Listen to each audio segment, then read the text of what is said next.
Hi guys, I've been talking a lot on Twitter about where I see Boris going next, and I've been thinking about making a few videos for YouTube.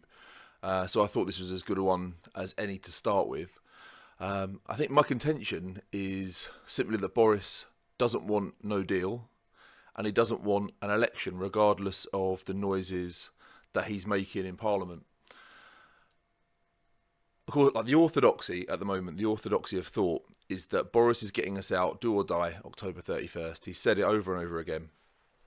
That he's going to get some sort of super deal. And if he can't get it, we're just going to get out of the European Union without a deal. He's gone through and he's cleansed his party of the Ramona MPs, the ones that are in the way. And he's got a plan to foil this treacherous collaborator Ramona Parliament and their efforts to stop Brexit or force an extension. And that Dominic Cummings is the strategist behind a plan, at least, to force a no-deal Brexit. So that's the orthodoxy. That's what we're being told. That's what we're meant to believe. And you have this thought that Boris he's having his hands tied, that he's there desperate to get us out of the European Union. He is going to try and get this fabulous deal. And if he doesn't get this fabulous deal, we're going to be leaving the EU with no deal. But there's some serious questions as to whether what he's telling us is actually what he's trying to do. And I think the first time for me that the suspicion was raised was during the filibuster in the Lords, immediately following the vote on the Benn Bill, the Surrender Act. So if we think back, the bill was still being discussed in the House of Commons, and in the House of Lords they were preparing to receive the bill, and a number of Conservative Lords in the House of Lords, peers in the House of Lords, had begun to filibuster. They had a motion had been proposed which was designed to try and get this bill through the House of Lords as quickly as possible. The interesting response to this by the Conservative Lords was to try and amend this bill that was trying to get it through as quickly as possible, in order to actually slow the whole process down and hopefully get us through to prorogation without the bill being passed and receiving royal assent.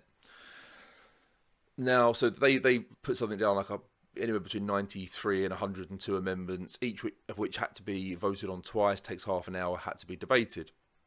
And they were saying then that, the Lords could go through the weekend, but then they were saying, well, new amendments could be made to the request to take it into the weekend.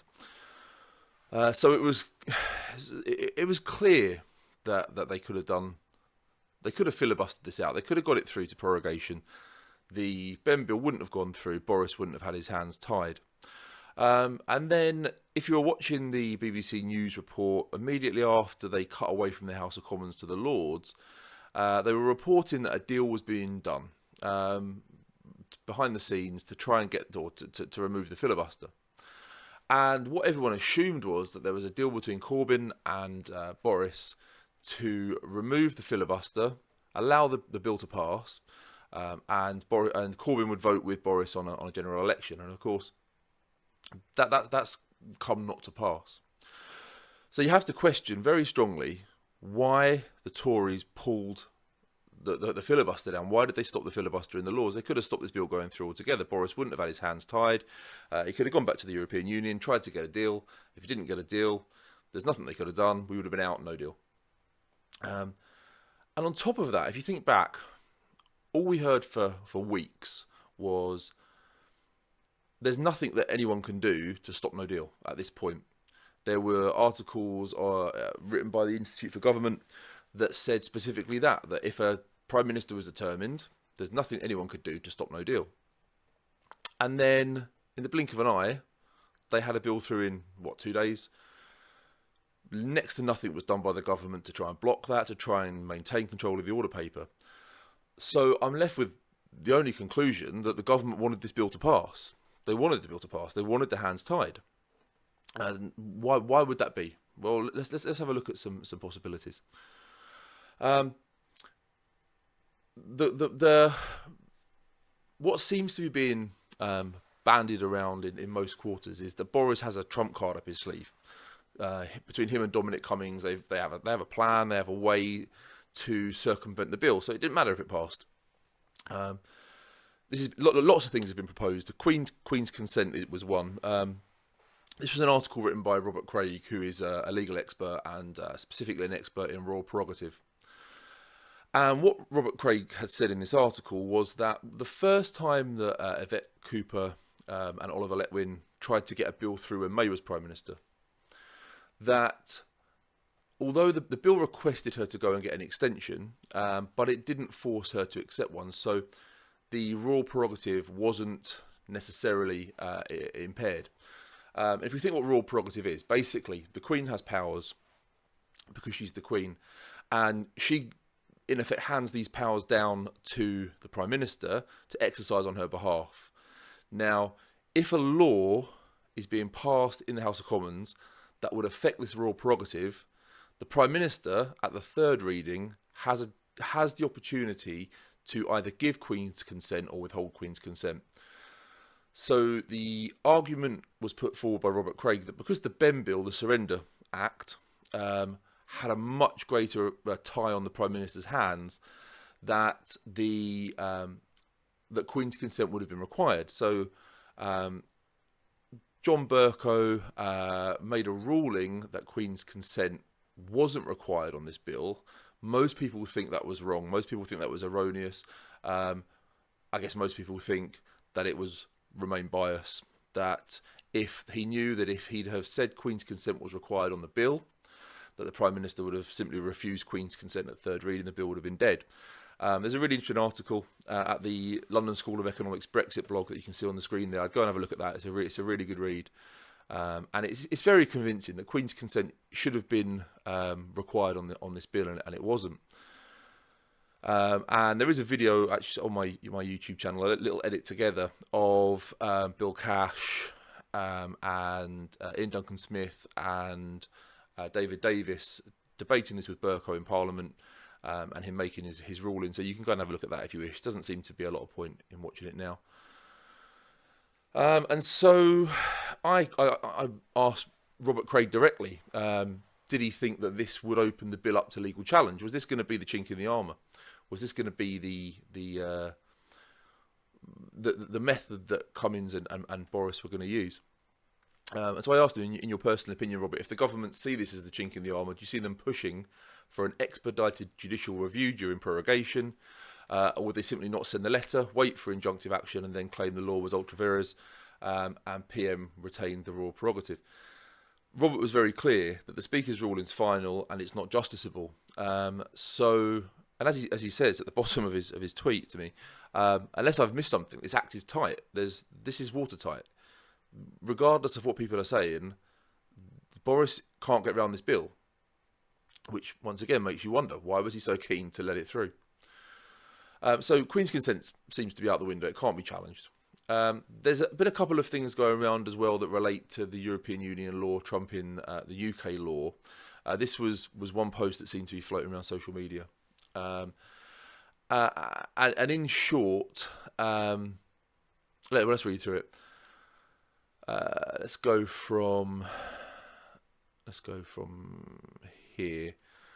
So, government suddenly dropped their opposition to it in the Lords, as I said, and let it go through virtually unopposed. Here's the legal position which gives him that right. In December 2016, Parliament voted overwhelmingly to trigger Article 50 and set in motion the process of leaving. This is a 2-year process, which means that a member state will leave after 2 years, with or without a deal, providing that no extension has been asked for and agreed. The Article 50 process was then formally triggered on the 29th of March 2017. Well, as we know, 2 extensions were subsequently asked for and agreed, and the current one is due to expire at the end of October. Article 50 rules, which are subject to EU law, state that the decision on whether or not to request any extension rests solely with the executive, the Prime Minister in our case. Our own Parliament are rushing through a new act compelling Boris to ask for another extension, but as we're still a full member of the EU, then the Article 50 rules legally supersede any acts or laws passed unilaterally in the UK Parliament which seek to amend this. As they did not seek to rescind Article 50, which they now can't do without the express permission of the other member states. The current act, which is due to become law on Monday, is overridden by Article 50 and is therefore effectively worthless. So the Prime Minister can ignore it. As it says there, as the decision of whether to ask for any further extension is his and his alone, and no act of that British Parliament can change or amend that. This isn't correct. If you look at point 3 of Article 50, it clearly states the treaties shall cease to apply to the state in question from the date of entry into force of the withdrawal agreement, or failing that 2 years after the notification referred to in paragraph 2, unless the European Council, in agreement with the member state concerned, unanimously decides to extend this period. It specifically says member state. It says nothing about the Prime Minister, and moreover, there is nothing that specifically restricts the Prime Minister from being the one that makes the request for the extension, but under direction of UK statute. So that is out the window. Jeff Taylor on his YouTube channel proposed another option, or another possibility that related to European Union law being superior over our law. I fired that back to Robert Craig as well, and Robert Craig said immediately it was incorrect, wouldn't work. So I think we're rapidly these green bottles are being knocked off the wall. The Ben Bill, the Surrender Act, it's tight. It's watertight. Boris has no way around it.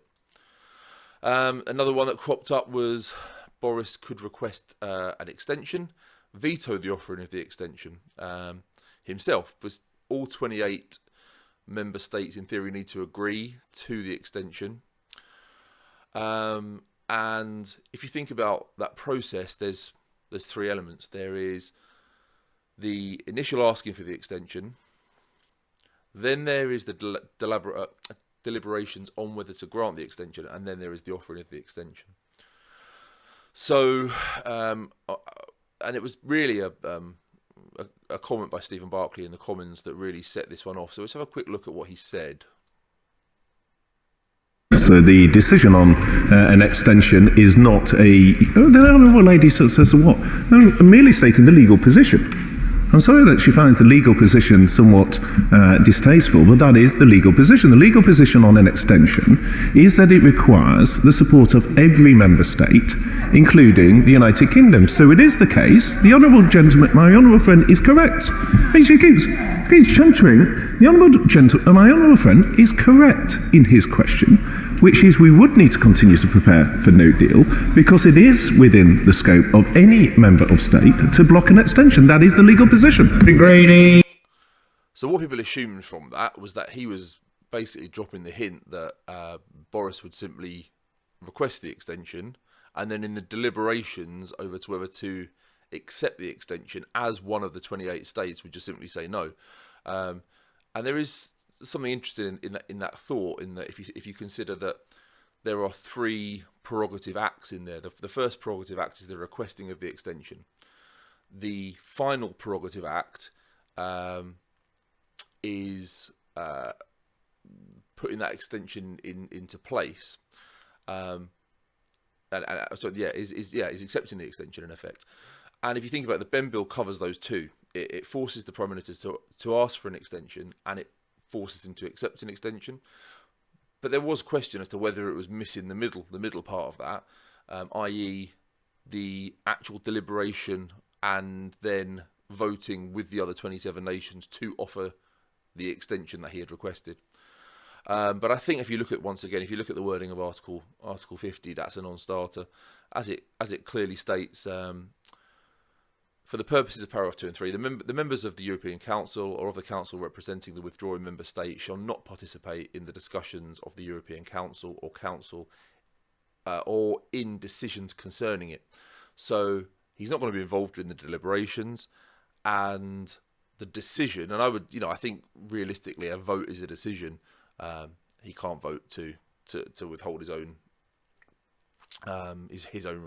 withhold permission to grant his own request in effect. Other people have suggested that Boris could send the letter and then send another letter basically saying that he didn't mean what he said in the first letter, or add a PS, or do other things, such as, for example, threatening not to appoint a commissioner such as withholding money, all manner of different things that would, in effect, frustrate the intent of the bill. And this is the point: is that to the layman that makes common sense, but as most of the news has shown, he's got to give into it. There's no two ways around it. He can't duck it. He can't frustrate it. He can't request it and then withdraw it in a different letter. This article from Sky, as it says, it's quite a novel idea to put the actual text of the letter into law, which they did in the Ben bill. Philip Sands QC was asked by opposition MPs for an assessment on whether anything in the legal text can be swerved. Professor Sands has previously offered legal advice to politicians in both Remain and Brexit camps. This guy spoke to him. As it says, he told me, I've asked myself the question, where's the wiggle room? Same as Robert Craig did. Where's the way out? It's been very carefully drafted, plainly by people with a lot of legal experience. So, he said there's no way out. This bill is tight, it's watertight. Boris can't get around it. He can't not send this letter. Another article in the Eye. This is from an article written from a radio interview with a judge, very famous judge, sending a second letter telling the EU to ignore extension requests would not be legal. So, former Supreme Court Justice Lord Sumption has warned it would not be legal for Boris Johnson to apply for an Article 50 extension whilst also asking the EU 27 to reject it. A bill forcing Mr Johnson to seek an extension of Brexit until the end of January is due to receive royal assent on Monday after a series of votes in the Commons last week. But over the weekend, the Prime Minister told journalists that he has no plans to delay Brexit beyond October 31st, a date he's described as do or die. Reports have emerged that the government could be considering going through with the requirements in the bill, which enters into law once the Queen has given it royal assent, whilst undermining it by indicating to the EU that it does not support the plans and implores them to reject it. However, Lord Sumption, it says that he retired from the 12-judge Supreme Court in 2018. Now, literally, he's the Supreme Court judge a year ago. Strongly rejected the idea, saying it would be in breach of the law. Asked if such a move would be legal, he told BBC's Radio 4's Today programme, no, of course it wouldn't. The bill or act is about to become, says that he's got to apply for the extension. Not only has he got to send the letter, he's got to apply for the extension. To send the letter and then try to neutralise it seems to me plainly is a breach of the Act. What you've got to realise is the courts are not very fond of loopholes. It says there, if he refused to hand over the letter, he's in contempt of court. He would, I suspect, have to put up with the resignation of the Justice Secretary and Attorney General and probably other members of the Cabinet. There are plenty of ways in which this kind of obligation can be enforced. So basically, again, there's no loophole. There's no way out of this that anyone can see. Sean Gabb, writing in the Commentator, some of you might have seen this, suggested the Civil Contingencies Act might be a way around it. So basically, in the event of an emergency, Blair passed a law that pretty much allows you to suspend almost every other piece of legislation or any other piece of legislation outside of a few key ones like the Human Rights Act and so forth. And what Sean Gabb said, and once again you can have a Google that, have a read of it yourself, what he basically said was Boris could declare a state of emergency relating to the potential of Brexit, a no-deal Brexit and so forth.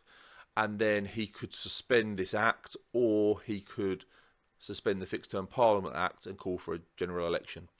The concept of calling for a general election seems to have disappeared because the Fixed Term Parliament Act basically got rid of the concept of royal prerogative in terms of calling a general election.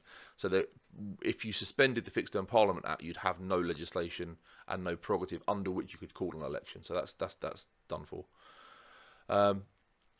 In terms of calling a state of emergency, there are problems around this. I could see the potential for using the Civil Contingencies Act in the event of a no-deal Brexit leading to serious problems.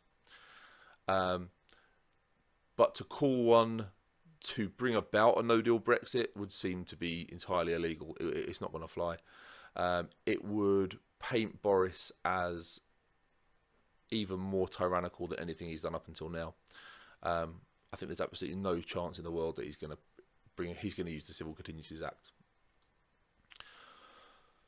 So what's going on? I think where hardline Brexiteers have to what they have to readjust is expectation, and they have to readjust expectation in line with realising that our goals and Boris's goals are not the same. Our goals are to deliver a proper Brexit. That is it. That's all we care about. Boris's goals aren't that. I'm not sure whether what he feels about Brexit. I think it's often been understood that he is a functional Brexiteer. I think he backed the Leave campaign previously because he saw it as having potential to, in the event that the Leave side won and he was the head of the Leave side, he was the de facto Prime Minister. It was a career move. His whole family are massive Europhiles. His dad has campaigned extensively in the Remain campaign. His brother did. It's not to say that you can't have differences of opinion in a family, but I think Boris is a functional Brexiteer. I don't think he really cares one way or the other whether we stay or whether we leave. He sees pros and cons in both. So Boris's goals aren't about leaving the European Union. They're not about Brexit. They're definitely not about delivering a no-deal Brexit, and we'll discuss that in a second. His goal is to win a general election. That's the key. He needs to win a general election with a big majority. He can't carry on as he is now. He doesn't have a majority. As a zombie government, you can't do anything. You can't achieve anything. You're literally just waiting for the opposition to invoke a vote of no confidence, kick you out of office, and romp to a general election. So his entire goal is to win a general election. And to go about that, to win a general election, he has to be able to compete in and win every type of seat. He can't just compete in Leave seats and win Leave seats, especially given that many Leave seats are traditional Labour strongholds in more working class communities, especially in the Midlands and the North. So he needs to be able to not just compete in strong Leave seats, he needs to be able to compete in every seat, Leave and Remain. But he also has to mitigate and remove the threat of the Brexit Party and the Liberal Democrats. Brexit Party are going to challenge for the strong Leave seats in the North and the Midlands. Liberal Democrats are going to challenge for maybe more traditional Tory seats with a heavy Remain lean. We've seen it both. We've seen Peterborough, the Brexit Party almost won that seat, completely destroyed the Tory vote. And of course in Brecon and Radnorshire, the Lib Dems won that seat, completely destroyed the Tory vote. And that was in a slightly Leave seat. So Boris needs to win a general election. He needs to be able to compete in all seats, and he needs to remove the relevance of the Brexit Party and the Liberal Democrats. And he needs to unite the Tory Party. And of course, uniting the Tory Party it will allow him to win a general election and to compete in all seats. He needs to bring the Remain MPs back into the fold in order to have them compete in and win their Remain seats. And the means to an end of all of this is delivering Brexit, but it's not necessarily delivering a no-deal Brexit, and in fact, delivering a no-deal Brexit may actually go against a lot of these goals. So Boris's goals aren't the same as our goals. He's trying to deliver Brexit as a means to an end. To us, Brexit is the end. And if you look at some of the polling explains exactly why Boris doesn't want a no deal and he doesn't want an election at the moment, regardless of what he says. So this is from a YouGov poll back in April, a few months ago. And this is, of course, Leavers and Remainers, obviously. Half of the people polled feel that leaving the EU with no deal would be a bad outcome. And significantly, only 25% thought it would be good, 13% an acceptable compromise. So you're talking 50%, I guess, the Remain side, feeling that it would be a bad outcome. This was a Sky Data poll back in January, asking people what they would prefer. Only 39% preferred a no-deal exit, the hardline Brexiteers. 34% wanted May's deal without the backstop. 27% May's deal with the backstop. If you add those two together, you're looking at over 60% in favour of a deal, a form of May's deal over a no deal. This is a really interesting one. This is from very recently, 16th of August. And who would people blame for a no deal Brexit? This is back in the middle of last month. And if you look at it, Boris Johnson is at the top of the tree, ahead of Theresa May, ahead of, it says here, MPs who oppose Theresa May's Brexit deal, ahead of the EU. 45% of people would say that Boris Johnson bared a lot of the responsibility for a no deal Brexit. So no deal wouldn't suit Boris in this regard. If 45%, almost half the country are saying that they would blame him, half the country are saying a no deal Brexit is a bad outcome, and 61% of people are saying that they would rather have a version of May's deal rather than a no deal. Boris has to listen to this in order to be able to compete across all seats, Leave and Remain. And of course, it's often said that Tory seats practically all voted Leave. This is from the Full Fact website. And if we look at the top here, people have quoted or said, it's kind of investigating whether or not what people say is true or not. So people have said that 75% of constituencies won by the Tories were Leave seats, 61% of Labour. The problem is that the referendum wasn't run like a general election. It wasn't constituency by constituency, it was region by region. So you're kind of making assumptions on how certain seats voted. And in really heavy Leave areas, really heavy Remain areas, you can tell exactly how a specific constituency would have voted. So what they do here is they're looking at areas that were anywhere between 47% Leave or Remain and 53% Leave or Remain. Because it's highly feasible that an area that you believe to be Leave may have actually, that constituency may have voted Remain. You can't be specific enough. When you're talking about a difference of a few percent, you can't be specific enough to say that constituency definitely voted Leave.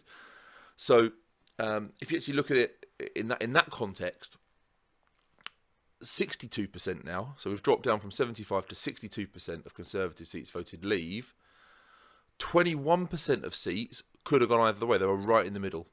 We don't know if they were Leave or Remain, and 17% Remain. So now you're starting to look at 17-21. You're looking at 38% of existing Conservative seats that would be very viable targets for the Lib Dems. That would be worrying to Johnson trying to win an election, trying to win a general election. And the most recent Westminster polling seems to indicate that this is the problem. From the last round of polling, the forecast is that Johnson would win 317 seats, which is exactly the same as May won in the disastrous 2017 general election. So Boris does not want an election. Let's make that clear. He says he wants an election. He has to show he wants an election. It's essential for public image. It's essential to show that he is fighting for Brexit. It's essential to show that he is a fighting Prime Minister. It's essential for PR purposes, because he knows that there's a phrase used in the legal profession, and the phrase is never ask a question that you don't know the answer to. So you're only ever going to see a lawyer or barrister ask a question that they already know the answer to. And so Boris knows the answer to this question. He knows that if he proposes a general election to Jeremy Corbyn, Corbyn's going to say no. He knows that immediately. So in a sense, Corbyn may have been better off calling his bluff and accepting the election. But Boris knew he wasn't going to do that. So Boris was able to ask the question twice with impunity, knowing that Corbyn was going to say no. Boris doesn't want an election yet. He can't afford to. He would end up in the same kind of situation that May was in, relying on support from the DUP, a minor majority at best. And the way I've been speaking about trying to say, well, look, we need to be able to target strong Remain, moderate Remain, moderate Leave and strong Leave areas. This is exactly how Dominic Cummings thinks. He thinks in terms of demographics, in terms of breaking the nation down into specific groups, targeting specific groups. And this is a talk that Cummings gave in 2017. I want to show a few clips throughout this for you to get an idea of how Cummings thinks. If you get an idea of how Cummings thinks, you can immediately understand why Boris isn't going for a no-deal Brexit, and why he doesn't want a general election, and how he's trying to challenge, how he's going to go about winning a general election. Because let's think about it. Look, Cummings' job is not to deliver Brexit. Cummings' job is to be Boris's advisor. Cummings has to navigate Boris through the next year, 2 years, 5 years, 10 years, not to a no-deal Brexit. But if you look behind that, there was another way of looking at the population, which was that fundamentally there was a third of the public that said the EU is rubbish and I want out and I'm not frightened of the consequences. There was another third of the population which said the EU is a positive force and I definitely like it and I definitely want to be in and I'm definitely going to vote to stay in. And there was about a fifth of the public that said the EU is rubbish, I would like to be out of it, but getting out is scary and I'll probably end up voting to stay in. And that was the crucial element of the population that we really had to aim for. So we had to motivate that third of people actually to turn out to vote. We had to try and demotivate the third who wanted to stay in, and we had to try and persuade enough of that fraction of the fifth not to be frightened and to vote with us. That was the essential challenge of it. Right, so what he's saying is divide the nation down into groupings, work out how to motivate each grouping to behave in the way that you need them to behave. And much talk has been paid to Boris and Nigel Farage working together. Boris has been very clear. He's not going to work with the Brexit Party. And again, you have to understand, Boris wants to win an election outright. He does not want to be beholden to Farage and the Brexit Party to keep a Leave alliance together, to keep a coalition government together. We saw how that worked for the Conservatives and Lib Dem coalition. Boris is not trying to deliver Brexit. That is not his goal. Delivering Brexit is a means to an end. And Boris is not trying to do what it takes to deliver a Brexit, let alone a no-deal Brexit. He's trying to do what it takes to remove the threat of the Brexit Party. The Brexit Party destroyed the Tories in the European elections. They are a threat in the same way that UKIP were a threat. Cameron specifically called for the referendum to invalidate and remove the relevance of UKIP. Johnson has no intention of giving relevance to the Brexit Party. And if anyone is any doubt of this, again, look at what Cummings says. Cummings does not like Farage. He does not like Nigel Farage in any way.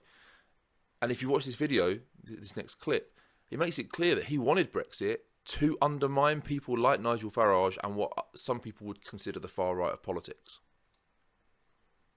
Do you ever feel guilty about what you've done? No, not in the slightest. Perfectly fine.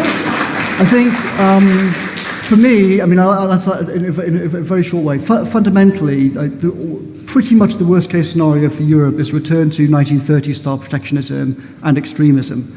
And to me, the EU project and the Eurozone project are driving the growth of extremism, which is extremely dangerous. And the single most important reason, really, for why I wanted to get out of the EU is I think that it will drain the poison of a lot of political debates. It will kill off.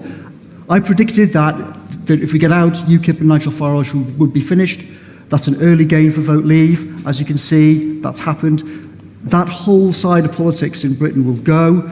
Once there's democratic control of immigration policy, immigration will go back to being a second or third order issue, and that will be a very positive and healthy thing for the country. You guys are the educated population, and you are you overweight being on the opposite side to Farage. You think, well, Farage is on that side, therefore I must be on the other side. And that's actually not a very rational way of thinking, but it's actually how most educated people thought about the referendum. There's a very So, does that look like a man who is advising Boris to work with Nigel Farage, to work with the Brexit Party, to deliver a Leave alliance? That he is the polar opposite of what Dominic Cummings' politics are and his strategies are. He is on the complete other side to that. He is trying to destroy that side of politics, not prop it up, not give it relevance. And people are onto this. This is Dan Hodges, who's a journalist. He correctly, one thing that people are forgetting: the Boris Cummings strategy wasn't about neutralising Corbyn. It was about neutralising Farage. And any scenario in which we fail to leave on the 31st of October brings Farage and the Brexit Party into play. I don't necessarily agree with the second part of that, and I'll talk about why in a second. But the first bit is completely right. Boris's and Cummings' strategy is about neutralising Farage. It's about neutralising the threat of the Brexit Party, and it's about removing their relevance. In effect, the same as it's going to be with the Lib Dems. And Richard Tice agrees, exactly, and the penny has not dropped with people yet that we're almost certainly not now leaving on October the 31st. People are realising this. This is Boris is not being straight. Boris is playing a game. Boris is manipulating both sides, and Boris is managing expectation. He's playing a game of poker with both sides. We'll talk about more about that in a second. So this is the Cummings strategy. Boris is not looking to leave the European Union without a deal. It's not going to happen. We'll talk about that in a second. This is going to end up in two ways by October the 31st. Boris is either going to pass a version of May's deal, possibly with the backstop removed, or some other concessions perhaps, but it's going to basically be the withdrawal agreement reheated, or he's going to end up with an extension, or he's going to end up with the deal plus a technical extension to get the deal through. It's not going to be a no-deal Brexit. So this super deal that we've heard about, a deal that is far better than May's. I'm going to negotiate a better deal. The withdrawal agreement's dead. All of this kind of talk. It's not true. One of Boris's kind of first acts, in effect, this is August the 19th, was to write a letter to Donald Tusk outlining, as it says, written to the President about key aspects of the UK's approach to Brexit, problems with the backstop and the government's commitment to the Belfast Good Friday Agreement. Okay, so what did he say in that letter? He specifically says, I mean, this isn't supposition. This isn't people trying to second guess what Boris is doing. He's saying it in his own words. The changes we seek relate primarily to the backstop. The problems with the backstop run much deeper than the simple political reality that it has 3 times been rejected by the House of Commons. The truth is that it's simply unviable for these reasons. The changes we seek relate primarily to the backstop.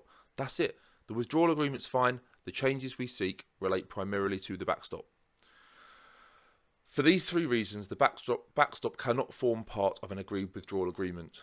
That is a fact we must both acknowledge. I believe the task before us is to strive to find other solutions, and I believe an agreement is possible. And I'm going to show you a video from a couple of days ago where Boris is speaking with the Irish Prime Minister.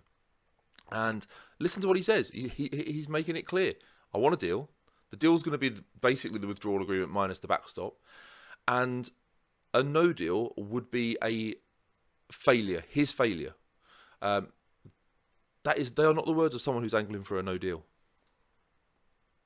That I want to find a deal. I want to get a deal. Like you, I've looked carefully at no deal. I've assessed its consequences, both for our country and yours. And yes, of course, we could do it. The UK could certainly get through it. But be in no doubt, that outcome would be a failure of statecraft for which we would all be responsible. And so, for the sake of business, of farmers, and for millions of ordinary people who are now counting on us to use our imagination and creativity to get this done, I want you to know I would overwhelmingly prefer to find an agreement.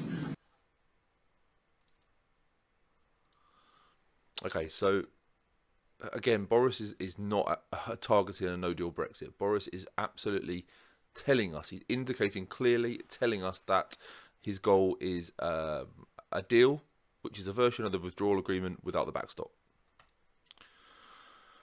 And here we are. This is from today.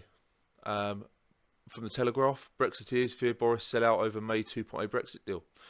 British officials have told the European Commission they will accept all of Theresa May's Brexit deal except for the Irish border backstop ahead of a meeting between Boris Johnson and Jean-Claude Juncker on Monday.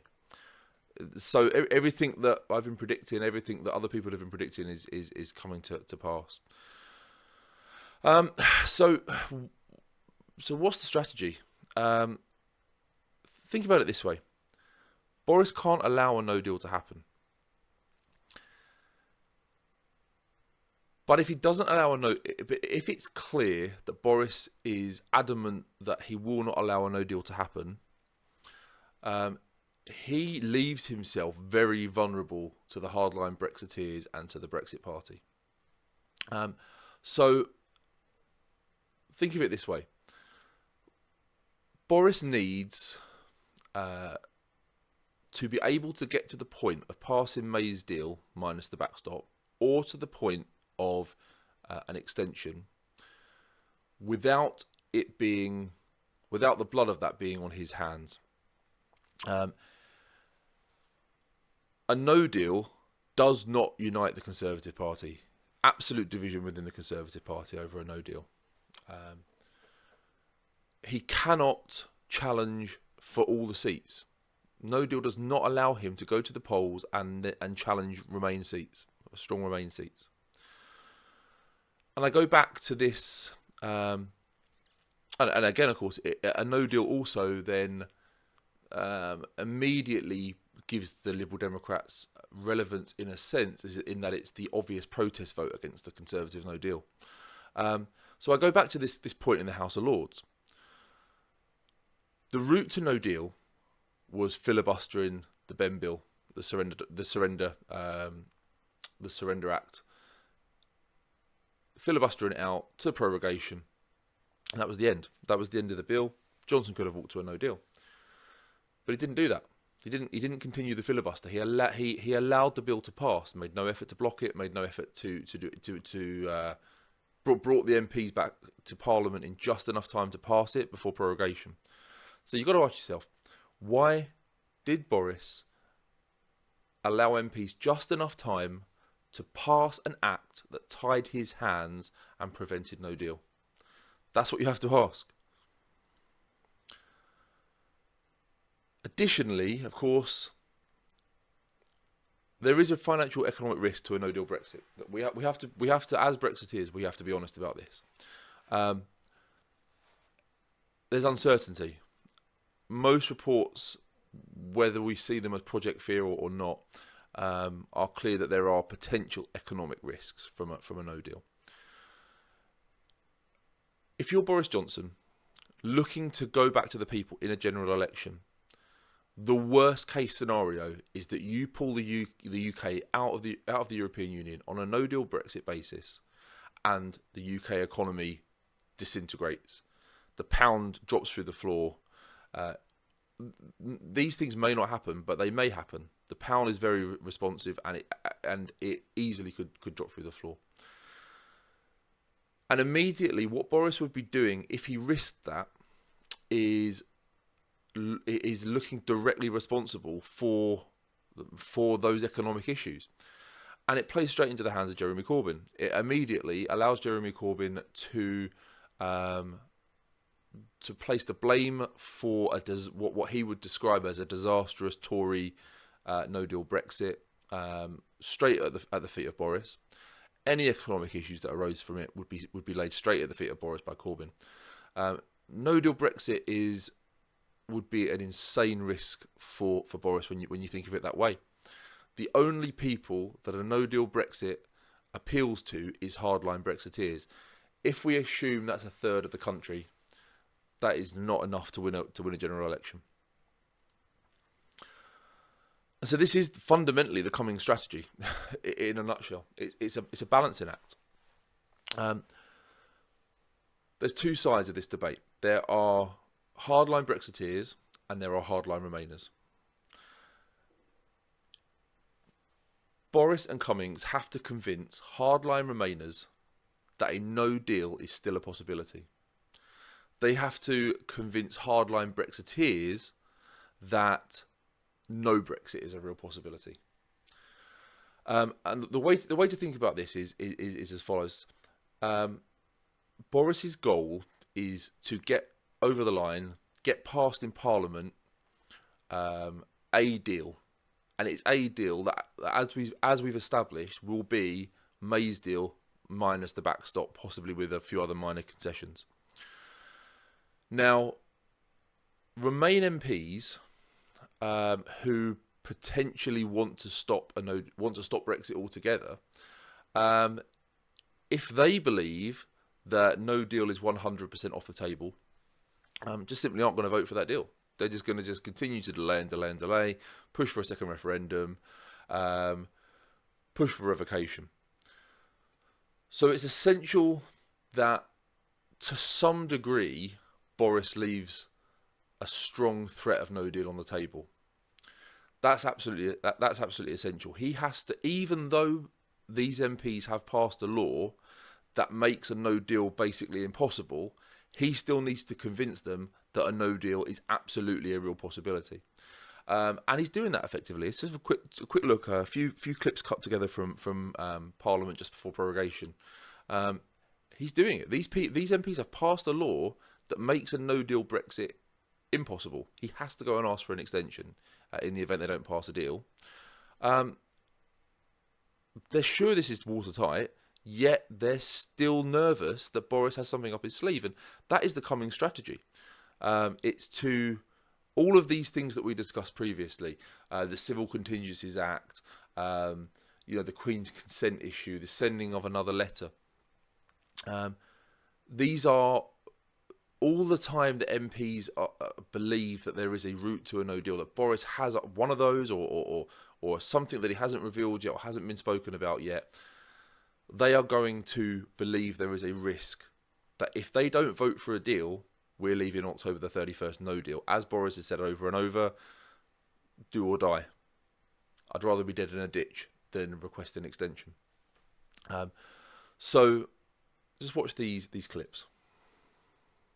Because we all want to know whether he'll abide by the law that this Parliament has passed. Mr. Speaker, I am keen to have your guidance, given that we are supposed to be debating whether or not to have an early general election, whether the Prime Minister in that context is willing to share with the House whether or not he is willing to obey the law of the land. Point of order, Geraint Davis. The Prime Minister has just informed the House that on the 31st of October he'll go to Brussels and ensure that we leave with or without a deal in contravention of the motion that we've just passed, that we will obey the law in compliance with the law that's just been passed. Is that out of order? 10-10.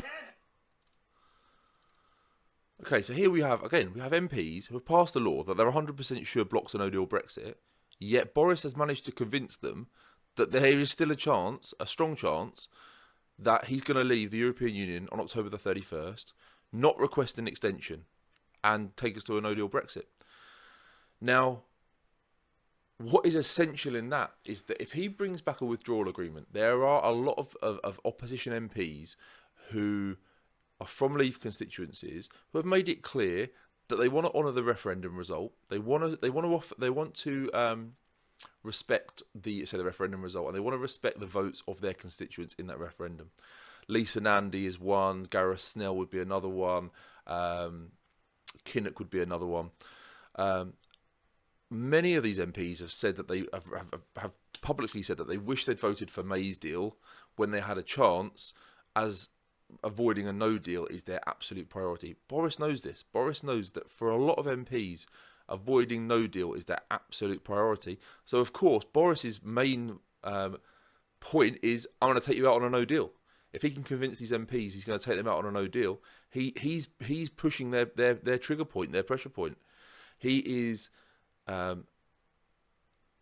he has them terrified, and fundamental to this is the creating the belief that Boris is unpredictable, creating the belief that he's borderline crazy, creating the belief that he could do anything next. No one knows what he's going to do next. Prorogation is part of that. The fact that Boris was prepared to prorogue against everything everyone suggested he would do is part of convincing MPs that he could literally do anything. Anything could be up his sleeve. But on the flip side to that, Boris has to convince the hardline Brexiteers, both in the electorate and in the ERG and so forth in Parliament, that what we're on the brink of here is no Brexit at all. He needs to convince those Brexiteers that any Brexit at this point is going to be a victory. He needs to convince those voters, or as many of them as possible at least, and those MPs in Parliament that are hardline Brexiteers, that look, if you don't vote for this deal, and it's a better deal than May's deal, the backstop's gone, so the risk of being trapped in is gone, and so forth. If you don't vote for this deal, we're not getting Brexit. There's going to end up being another extension. There's going to be a second referendum. There's going to be whatever, so that parliamentary MPs vote for a deal, and of course, the allowing his hands to be tied by the passing of the Ben bill is a huge part of that. He can't be the one that voluntarily asks for an extension. He can't be the one that voluntarily takes no deal off the table. It has to be done for him, and he's manipulated that to happen. So you're balancing these two sides. On one side, you might not. There's a good chance you're not going to get Brexit. Vote for this deal. On the other side, there's a good chance you're going to get no deal. Vote for this deal. And if you think about it, he's got his loyal MPs, around 270 or so forth. He's got all of the MPs that left the party, or kicked out the party, almost all of whom were prepared to vote for a deal. The ERG, the Spartans that were left, that didn't vote for May's deal on any occasion, they may be more challenging, but again, as I say, if they genuinely believe the alternative is absolutely no Brexit, and they feel that the removal of the backstop was enough, that might be enough to get them to vote for it. And then he just needs to top that up with X number of opposition MPs that are so terrified of no deal that they just vote for the deal. And just hasn't really shown that very well, but the point is that this is really the point. It's May's deal, slightly improved. Boris sitting on top of it with his face on it, doing the PR work, and over the top of it is Dominic Cummings providing that PR shine. I mean, let's be frank, that's what we have. At this point, there is no difference between May and Johnson. Both are saying, deal. We're going to leave the European Union, deal or no deal. The only difference is that May said it was going to be March 29th. Boris is saying it's going to be October 31st. And they've managed their public perception far better. That's the key point. May voluntarily went and asked for an extension. Boris is making out that someone else is forcing him to go and ask for an extension, even though the whole thing has been managed in a fashion that makes it voluntary. Let's go through those. So the key is, it's as I've tried to put here, the strategy is to position Boris as Boris the Brexiteer, Mr. Brexit, more Nigel Farage than Nigel, a martyr, the people's prime minister. We've heard all these phrases. A victim of a Ramona collaborator parliament. I mean, just look what Boris has gone through. He's been beaten down by Parliament. He's had control of Parliament taken from him, even though he gave them a full week and then did nothing to block their bill, and then removed the filibuster in the Lords. His own brother has abandoned him. His rebel MPs have abandoned him and gone against him. And on 2 occasions, valiant Boris, asking for a general election, has been turned down by Chicken Jeremy. This is the image that's been created for us, for the Brexiteers. This image of Boris as the one in there fighting for us is the image that's been created for him by Cummings, and again, it's targeted at the ERG, and it's targeted at hardline Brexiteers in the electorate. Again, we go back to the way that Cummings operates. His viewpoint is one of the strongest strategies you can use is setting up a narrative of people versus establishment, and that's what they've done. They have set it up as, and don't get me wrong, there's a lot of truth in this. There's a lot of truth in the fact that, of course, Parliament is very much against what we voted for, but they've used that. They've manipulated. Again, they knew the answer before they asked the question. They knew how MPs would respond to what they put in front of them. They knew that if they gave them a week, MPs would take control of the order paper. They would act to block a no-deal Brexit. Boris put his hands out and allowed them to handcuff him, so that when eventually either an extension is asked for, if it is, Boris can be absolved of all responsibility for it. Alternatively, if a deal comes back, he can put it in front of people and say, look, I've fought tooth and nail to get you this. This is a Brexit. Bite my hand off for it, or you're going to get no Brexit. Look at this this group of Remainer collaborators. It's exactly how Cummings thinks. First was the theme of take back control. Note the word back, triggering loss aversion, the feeling that something has been lost and we can regain what we've lost, which I think was interesting. And it worked on different levels. It was, the most obvious level was we've got to take back control from Brussels, but it was also, and I think David Cameron and George Osborne didn't quite appreciate this, it was also about taking back control of the system itself. It was, for a lot of people, take back control made them think, yeah, these are the guys who screwed up the economy, who drove it off a cliff in 2008, whose mates are all the Goldman Sachs bankers and the hedge funders on massive bonuses. Us mugs on PAYE are the ones paying the bills for this. We'll show those guys. We'll take back control from you lot in London.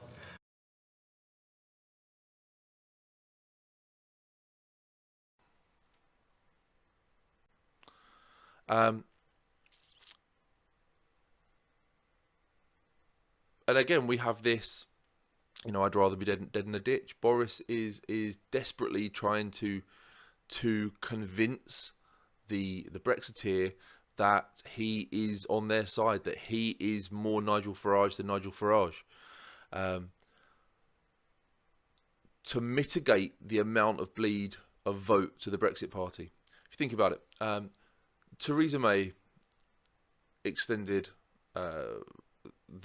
extended from March the 29th, and it destroyed the Tory party in the European elections. Boris's goal has to be to mitigate the loss of vote to the Brexit Party, and a huge amount of that is convincing the voter that would vote for the Brexit Party to vote for the Tory party, that they are on our side, that they're going to deliver Brexit, do or die. And I'm sure Boris wants to do that. I have no doubt that Boris wants to deliver a Brexit, but it's going to be the withdrawal agreement. And if he can't get it through, it's going to be an extension.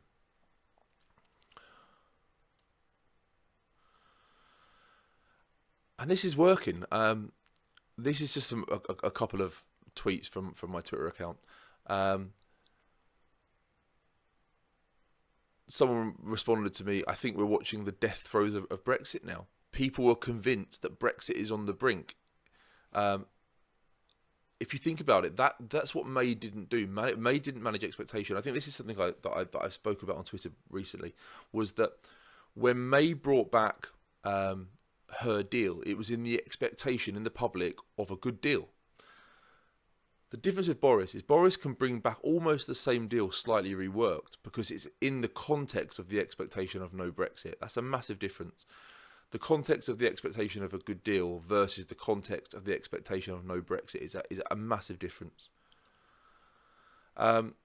Someone else, I don't see an ideal outcome from here. I see one last chance to get out that will almost certainly have to be a compromise. If the door opens, I'll vote to walk through it. This is going to be a lot of Brexiteers in the electorate and in Parliament thinking this way. Another YouGov poll. The gambles Boris Johnson is taking look like good bets.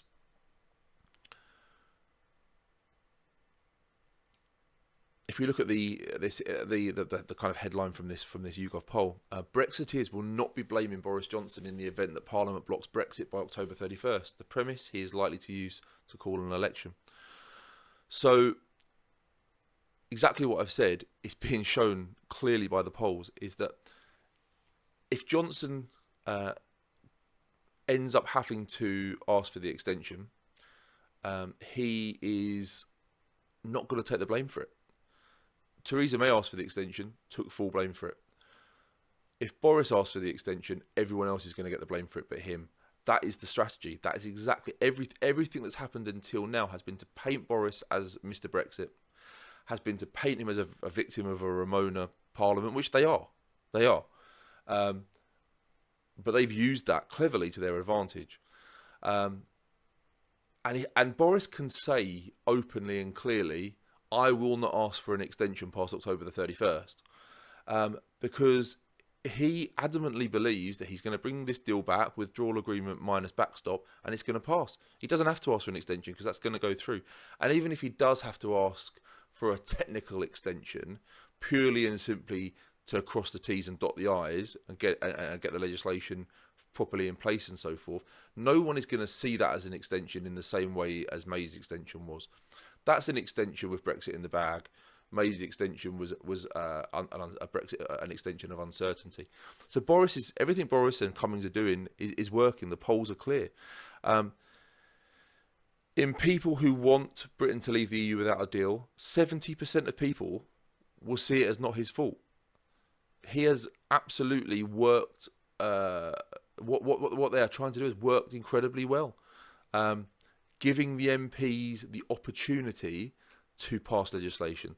Cummings and Boris knew they couldn't resist it. They knew they could not resist the opportunity to pass legislation preventing no deal. So immediately, and then of course, Boris had to let it go through Parliament. He had to look like he was that it was against his will, but when people started to filibuster it, he had to remove that filibuster. He needed that to go through. So it went through. His hands are tied. He looks like he's in shackles, being forced to walk into the European Union against his will, kicking and screaming, rather be dead in a ditch. Asked for an extension that he needed and wanted anyway. Absolutely would have had to have gone and got, and he takes no blame for it. 70% of Brexiteers wouldn't blame Boris. Really, if you look at it here, we're talking either not his fault at all, his fault to a small extent. You're talking 83% of people, of Brexiteers. You're talking 80% of people who intend to vote Conservative. And amazingly, 80% of Brexit Party voters, this is exactly what I'm saying. It's about mitigating the bleed of vote to the Brexit Party. The whole strategy is about manipulating expectation, changing expectation. And as I say, putting Boris up as more Nigel than Nigel, and whatever he is forced to do is as a result of Remainer MPs. So Leave voters, Brexit Party voters, Conservative voters, people who want to leave the EU without a deal, won't blame Boris in the event of an extension. It's in a way, it's remarkable when you think of the way that May was castigated for asking for an extension. And, a small poll from my own Twitter account shows the same thing. This poll's not finished yet, and it's a small number of votes, 136 votes, but I wanted to put it in here because it shows that 80% of people are clear that in their own mind that it won't be Boris's fault, that this is something that's been forced upon him. He is going to go there kicking and screaming. He would rather be dead in a ditch than be doing it, but the laws tied him into doing it, even though he made no effort to block that. It's about manipulation of public image. That's all it is. And in effect, many people are having the wool pulled over their eyes about what is happening. So here, 64% of people would say it wasn't Boris's fault and they would still vote Conservative. 3% are saying it's Boris's fault and they would still vote Conservative. So you're talking 67% of people there saying they'd vote Tory would make no difference to them whatsoever. And 16% say they wouldn't vote Tory, but they still wouldn't blame it on Boris. There's only really 17% of people there that would cause him a problem. That they would say it's his fault and they wouldn't vote Conservative. So 17%, 83%, not really an issue to him at all. And people are seeing through this now. This is a little clip from Julia Hartley-Brewer earlier today or yesterday. But then there also seems to be this view that there is a cunning plan and it's all part of this 4D chess game that the Prime Minister's advisor Dominic Cummings is playing. And of course he knew that MPs would try and do this, and he wanted to force you into a position where you were trying to tie his hands and then he could be the hero delivering Brexit. Do you think it's worked or not? So I think this is totally right. The hero delivering Brexit, or the victim forced on hands and knees to dragged into the European Parliament or got dragged into the European Council, begging, he sent this letter that he didn't want to send. He's done everything he can apparently to get out of, although he's done nothing. And this is the question. I want to pose this question. I don't know the answer to it, but I have my suspicions. 21 rebel MPs voted against Boris, and they were kicked out of the party. Now, isn't it interesting that literally within days, there are already moves afoot to get them back into the Tory party? And I want to just put something out there. Is it possible that at least a number of these are in on this plan? Is it possible that at least a number of these are in on this and it served all masters? It added authenticity, made it look authentic. It allowed these MPs to stay true to their kind of Remain or Leave but with a deal principles, to maybe at some point in the future rejoin the party and go and contest their old Remain seats. And if we think back to what we'd said previously, Boris needs to be able to contest all seats. He needs to be able to contest Leave and Remain seats. So it suits all sides that these 21 rebels preserve their Remain or anti-no deal purity. It serves Boris in that it furthers the everyone against Boris, establishment against the people, MPs against the people narrative. Paints him as a sympathetic figure. And in the long run, everyone comes back together. Boris shows that he was able to deliver the deal that he promised he would deliver. There's no obstacle then to the party reuniting, which, as we see, is already being discussed. And these MPs go back to their Remain constituencies in the next general election, win those seats, again pushing Boris towards a majority in that election. And we always talk about Project Fear, and I just want to, I want to put it out there. I want to question who's spreading it. Where's it coming from? So the first that we heard about Operation Yellowhammer or Project Yellowhammer, which was this government document which appears to be a worst case scenario of what's going to happen in the event of a no-deal Brexit. Now this got leaked to the Times, who published the leak in effect. Then we have Parliament voting, again, forcing Boris to publish this documentation. Then Andrea Leadsom comes out and says, we couldn't possibly publish these, they're far too scary, they'd scare people, and then they publish them. Now, I'm going to pose this hypothetical. Who does this benefit? If you are a Brexiteer who is perhaps not down the hardest line end, but not quite a moderate either, this document benefits the government greatly in that it takes another section of those people who may have considered voting Brexit Party, or may have wanted to push for a no deal, or who may have massively castigated Boris for a deal, or for bringing back a deal, a version of May's deal minus the backstop.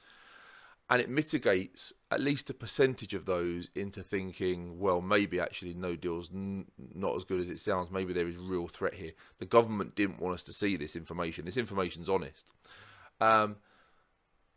It benefits the government. And I'm going to put out the possibility, at least, it's a talking point, that this leak came from the government. The government wrote a document which is... it may be genuine, it may be a genuine worst case scenario, or it may be an inflated worst case scenario. And the reason I say it may be an inflated worst case scenario is if there was a caller into LBC recently that was the former manager of the port at Dover, and he had said that, made it very clear that what was in Yellowhammer was absolutely wrong in terms of shortages, delays, and so forth. That was according to the Ian Dale show. I know the We Got a Problem YouTube channel looked at that as well, and it was clear that what was being said in the Yellowhammer document didn't seem to fit the reality.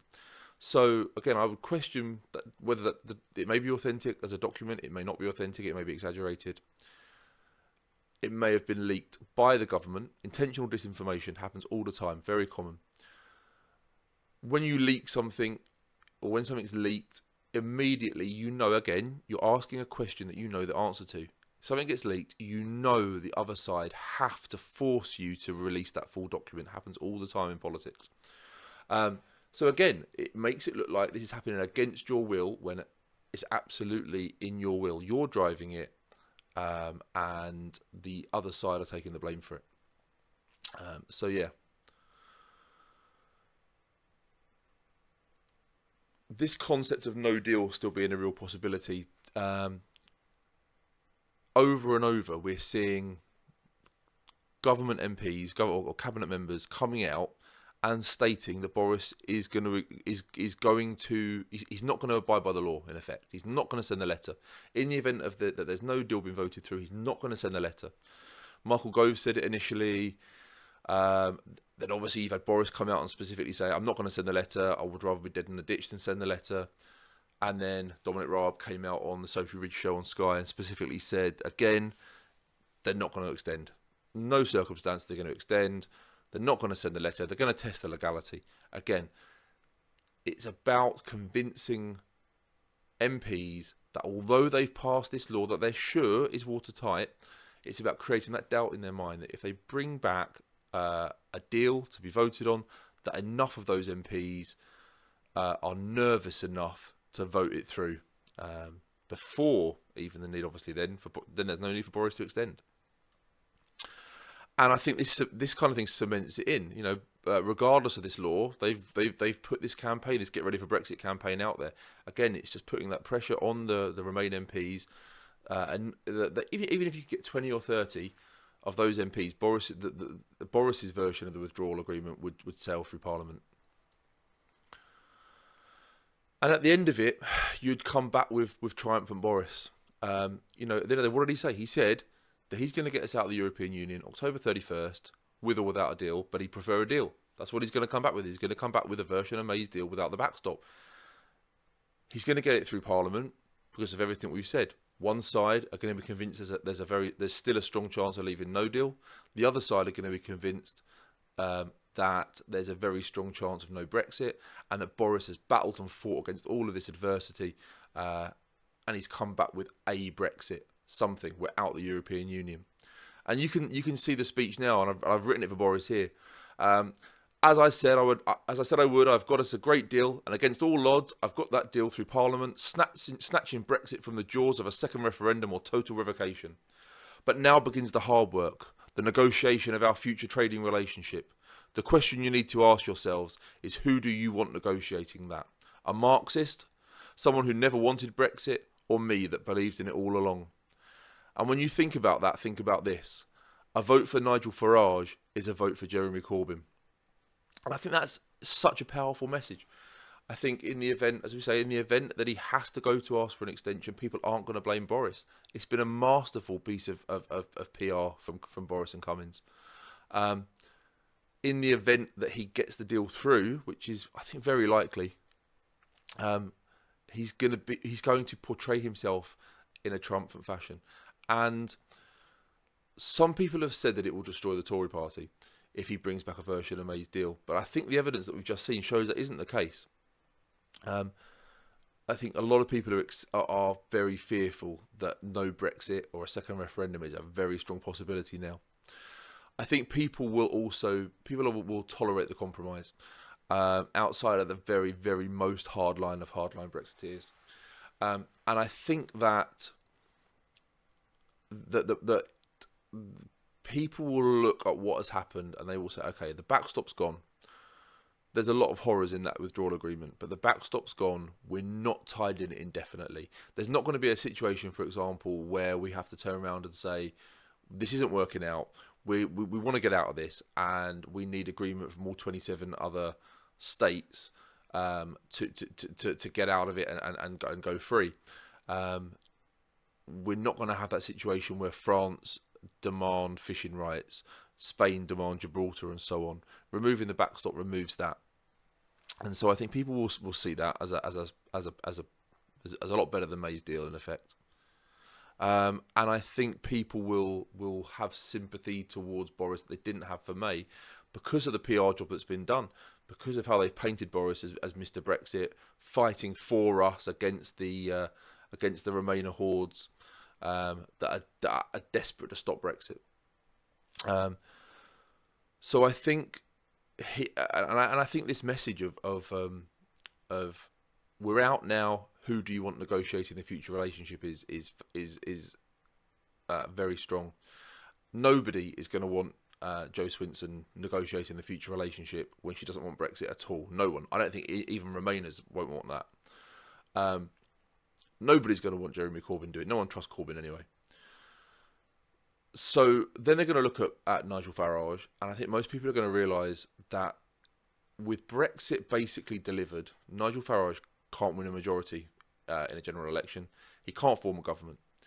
And I think, regardless of what we think about it, the concept of a vote for the Brexit Party being a vote for Jeremy Corbyn is absolutely right. I think you at that point, the Brexit Party's relevance decreases hugely.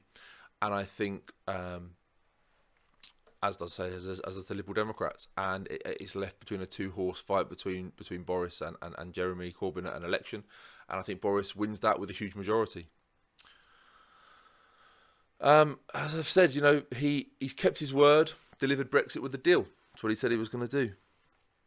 He may not need to ask for an extension, or if he does, it'll be a technical one. He's kept his word.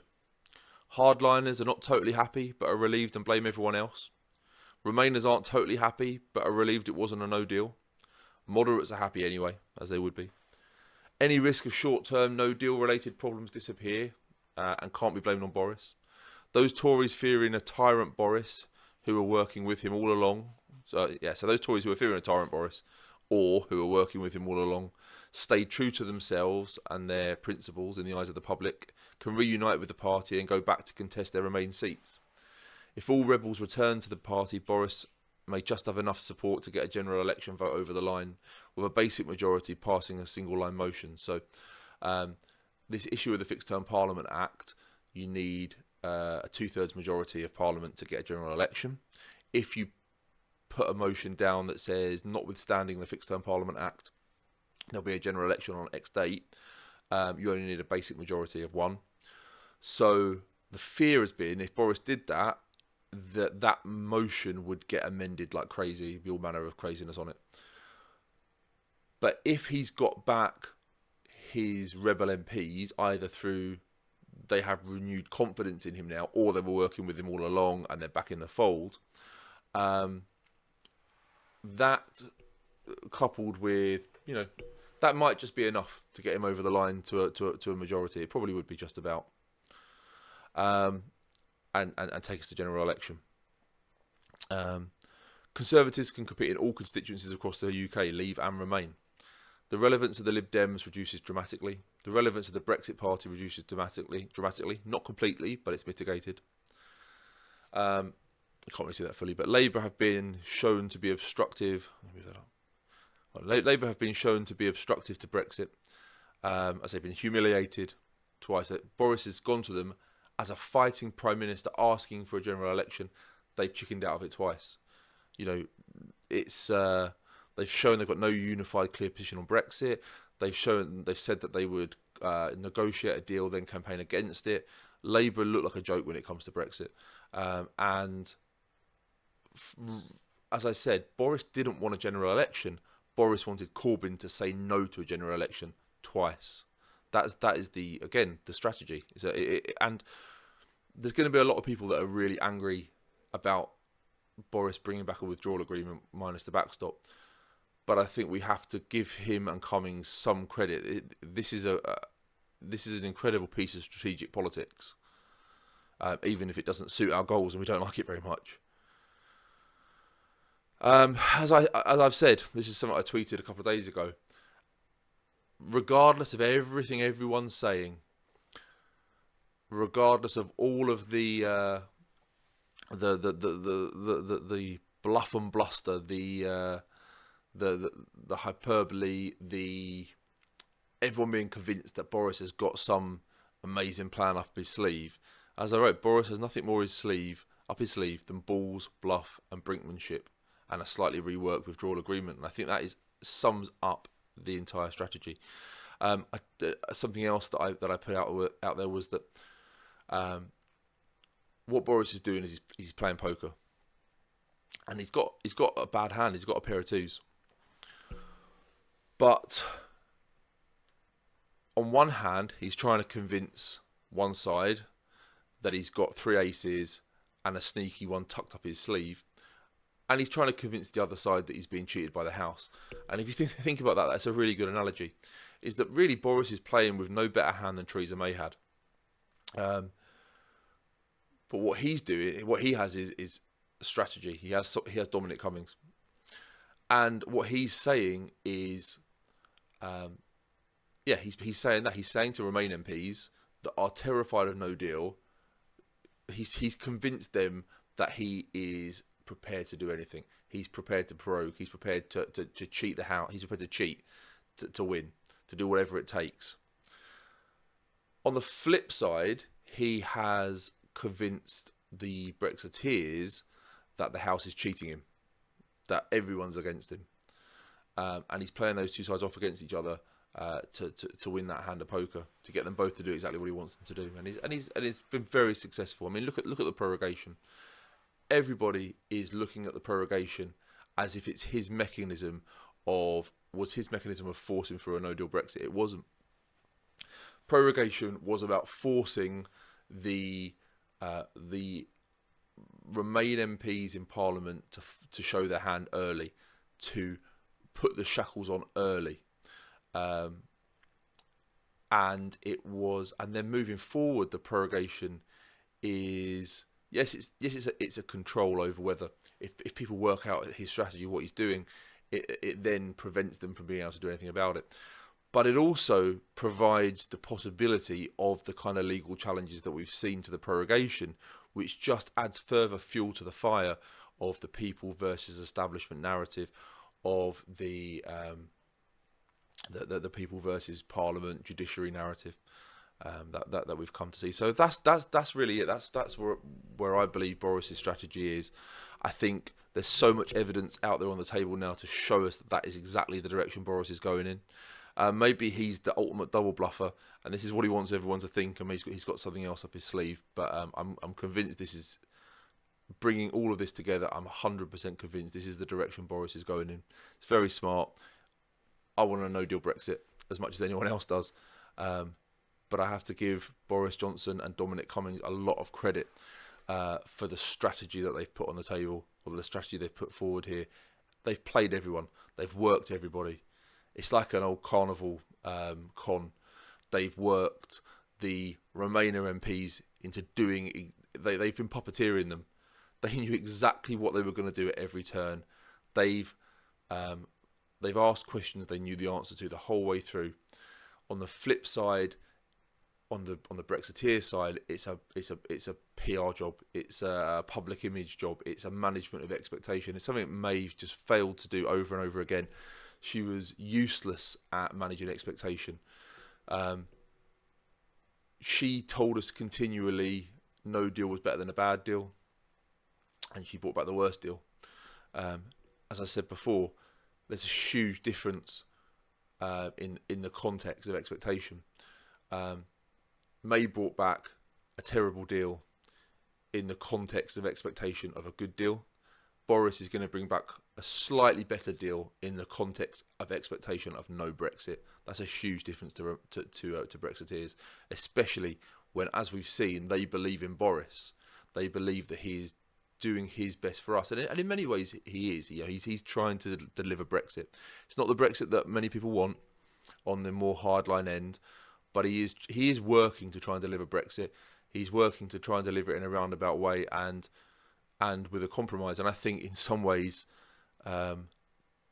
perhaps all sides ending up a little bit pissed off is the best, probably the only way of uniting the country at this point.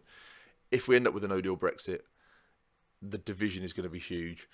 Boris is not going to be able to win a general election. He can't contest Remain seats. It's going to undermine him hugely. If, on the other hand, he had just extended voluntarily, it would have destroyed him to Brexiteers. And if we ended up with Brexit being revoked or a second referendum, you'd have very happy people on one side and absolutely livid people on our side. So it's not a position that I want, but I can understand it pragmatically from Boris's side and from Cummings' side. I'm going to try and do more of these videos, perhaps not as long as this one. I want to try and maybe look at the withdrawal agreement and go through exactly where the pitfalls are in it, and are there any positives in it. I'd like to do a video on that. I've got a few other ideas as well. So I'd really appreciate it if you would give some feedback, comment in the comment section, like the video, subscribe to the channel. There's not much up there at the moment, but we're hoping to remedy that over coming weeks. Thanks very much. Let's see how this pans out.